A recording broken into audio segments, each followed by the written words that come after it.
जय भीम, नमो बुद्धाय। मैं ललिता पवार जोधपुर राजस्थान से आप सभी साथियों का बहुत बहुत दिल की गहराई से हार्दिक अभिनंदन व आभार व्यक्त करती हूँ। मतलब काफ़ी दिनों से चर्चा, काफ़ी लोगों से डिस्कशन होता है, कभी व्हाट्सएप पर होता है तो कभी फ़ोन पर होता है।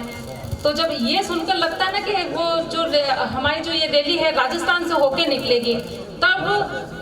जो एक सीना कहते हैं ना, वो गर्व से फूल जाता है। और मैं ये मानती हूँ कि ये राजस्थान के लिए बहुत ही मतलब गर्व की बात थी कि मार्टिन भाई और इस तरीके की रैली निकाले और डीएफ के पूरे जो अलग अलग जो राज्यों से हमारे जो साथी हैं वो हमारे राजस्थान की धरती पर आए हैं। इससे बड़ा सौभाग्य मुझे नहीं लगता है कि हमारे राजस्थान के लिए ये हो सकता है। ये मैं इसलिए भी मानती हूँ क्योंकि मैं आज भी वही चीज़ बोलती हूँ कि मैं जो तैयार की हुई एक लड़की हूँ, वो मैं दलित फाउंडेशन की तैयार की हुई वॉलंटियर हूँ, तो मैं इस चीज़ से कभी मुकर भी नहीं सकती। दूसरा, आज जो मंच मिला है, आज या पिछले 5 साल से जब भी जो भी मैं काम कर रही हूँ, मुझे बोलने का अवसर मिलता है, तो मैं इस चीज़ से डिनाई नहीं कर सकती हूँ कि वो बाबा साहब की देन है, जिन्होंने महिलाओं के लिए जो एक प्रावधान रखा था, पूरा हिंदू कोड बिल था, उसके अंदर अलग अलग के प्रावधान थे, तो वो मुझे जो अवसर मिला है वो बाबा साहब की देन है। सावित्रीबाई फुले, माँ सावित्रीबाई फुले की देन है कि उन्होंने जो महिलाओं के लिए जो शिक्षा का बेड़ा उठाया था, तो मुझे पढ़ने का अवसर मिला, और बाकी कुछ जो बचा हुआ था पीछे वो बाबा साहब ने जो छोड़ के गए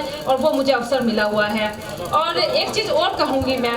मतलब सच बताऊँ, पिछले 2 दिन से नींद उड़ी हुई थी, कब जाके इस रैली में शामिल होए, कब शामिल होए, वो अलग चीज़, परिस्थितियाँ होती है कुछ, लेकिन जो एक्साइटमेंट है ना, जो मैं ये कहती हूँ कि जो डीएफ के साथ जुड़ गए हैं साथी, जो दलित फाउंडेशन से जुड़ गए हैं, उनका फिर एक्साइटमेंट अलग अलग जो गतिविधियाँ चलती रहती है। काफ़ी लोगों से बहुत डिस्कस हो रहा था कि कुछ ऐसे है कुछ वैसे है, तो जब हम अलग अलग उदाहरण देते हैं, वो चाहे साबुन वाला प्रकरण रहा हो, यूपी सरकार की जो योगी जी की सरकार आई है वो बताया था, जब झंडे वाला जो हुआ था, जब झंडे का अपमान हुआ था, किस तरीके से हमारे बच्चों ने झंडा बना के गुजरात के सीएम को गिफ्ट देने की थी। तो ये जो अलग अलग जो इवेंट होते हैं ना, ये हमारे अंदर जो एक जोश पैदा करता है, और जोश इस तरीके का होता है कि जो आज भी समाज के अंदर जो विषमताएं चल रही है वो बहुत ही गहराई से अभी भी इतनी जड़ों के अंदर घुसी हुई है कि उसको खत्म करना, मतलब बोल रहे हैं कि जैसे राष्ट्रपति जी हमारे आदिवासी महिला पहुंच गए हैं। हाँ, ये चीज हकीकत है, पहुंच गए, लेकिन जो मान सम्मान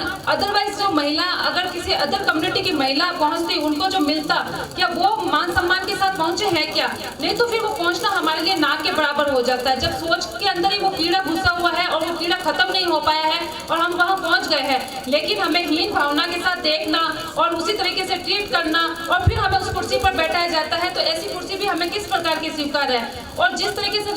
मैं काफ़ी राज्यों में, मुझे डीएफ से भी काफ़ी बार अवसर मिला था, मैं काफ़ी राज्यों में गई थी, लेकिन जो राजस्थान के अंदर जिस तरीके से जो जाति व्यवस्था है उसको निकालना सच में एक तरह का मतलब ऐसा है कि मतलब किस तरीके से किस हद तक सोचते हैं। अभी जैसे जोगराम जी ने पिछला बोला था, नाई वाला हमारा मुद्दा था, हमारे जो स्कूल के अंदर बच्चों का मिड डे मील है उस तरीके का है, तो एक ही झटके में बोल देते हैं कि नहीं, अगर वो बच्चे बराबर आ गए तो फिर हमारे उनमें क्या गैप रह जाएगा। नहीं तो अदरवाइज दूसरे राज्यों में देखते हैं चीज़ें वहाँ पे भी व्यवस्थित इसी तरीके की है, लेकिन इतनी गहराइयों के साथ नहीं है जितना राजस्थान इसका गढ़ बना हुआ है। और इतनी शर्म आती है, किसी को हम बोलते हैं आसानी से तो कोई लोग एक्सेप्ट करते ही नहीं है। जाति व्यवस्था, कौन सी जाति व्यवस्था, कौन सा भेदभाव, अब तो सब खत्म हो गया है। अब तो देखो आदिवासी महिला भी वहाँ पहुँच गई है, लेकिन अगर हम धरातल में जाकर देखते हैं तो इतनी छोटी छोटी चीजें हैं जो कोई यकीन भी नहीं करेगा और सब डिनाई ही करेंगे। लेकिन जो चीजें, जो पीड़ा, जैसे कहते हैं ना, माँ के पेट में 9 महीने का बच्चा ठहरता है और माँ ही जब प्रसव में आती है तो उसका पीड़ा, जो दर्द है वो माँ सहन कर पाती है, तो उसका दर्द ही वही कम्युनिटी जान सकती है जिसके साथ ये घटना घटित होती है और जिनके साथ आए दिन पिछले 2015 से, मुझे याद है कोलाराम हत्याकांड हुआ था बालोतरा वाला, वो दिन है, फिर डांगावास, और इस तरीके से इतनी घटनाएं हुई हैं एट्रोसिटी के मामले में। आज सिवाड़ा ब्लॉक सबसे ज्यादा एट्रोसिटी के मामले में अभी इन कोविड के टाइम में हुआ है, तो ये क्या है? इस जाति व्यवस्था है। तो ये रैली मैं एक तरीके से, मतलब मुझे आइडिया नहीं था कि किस वजह से राजस्थान, लेकिन मेरा सोचना ये जरूर था कि शायद ये जो राजस्थान जो जातिगत व्यवस्था से जो गढ़ है, शायद इसका निकलने का एक रूट इसलिए भी तय किया होगा कि ताकि लोगों के बीच में एक मैसेज जा सके कि जो गढ़ है उस गढ़ को खत्म किया जाए और यहाँ की व्यवस्था। और सबसे बड़ी बात है जो बच्चों के ऊपर, मार्टिन भाई की एक बात हमें से याद आती है कि हम स्कूल में क्या क्यों हम जो मिड डे मील के ऊपर काम करना चाह रहे हैं कि वहाँ पे जो मिड डे मील में बच्चों के जो पोशाक में थाली अलग रखे हैं उसको खत्म करना चाह रहे हैं, क्योंकि जिस बच्चे के अंदर जिसकी वो पहली सीढ़ी जो शुरू हो रही है और उस बच्चे के अंदर वो व्यवस्था डाल दी जाती है कि अलग से बैठाना, खाना खिलाना, पानी की व्यवस्था अलग, उस बच्चे में धीरे धीरे वो मानसिकता विकसित होती है कि शायद मैं अदर बच्चों से अन्य हूँ और मुझे अलग समझा जा रहा है और उसका कॉन्फिडेंस है वो बहुत लो हुआ जा रहा है। आई थिंक मतलब बहुत वक्त है और मुझे लग रहा है मैंने बहुत ज़्यादा समय ले लिया, बहुत सारी चीज़ें हैं। तो ये जो छोटी छोटी चीज़ें होती है ना, बहुत हमें प्रेरित करती है आगे बढ़ने के लिए। और हमारे जैसे जो वॉलंटियर तैयार होते हैं तब मार्टिन भाई के साथ हम बहुत खुश होते हैं, हैप्पी होते हैं और कहीं पे भी देश के किसी भी कोने में हो हम बड़े भागकर दौड़ के आते हैं। धन्यवाद सभी साथियों। धन्यवाद। अगली कड़ी में मैं गुड़िया से निवेदन करूंगा कि वो आकर अपने एक गीत प्रस्तुत करें,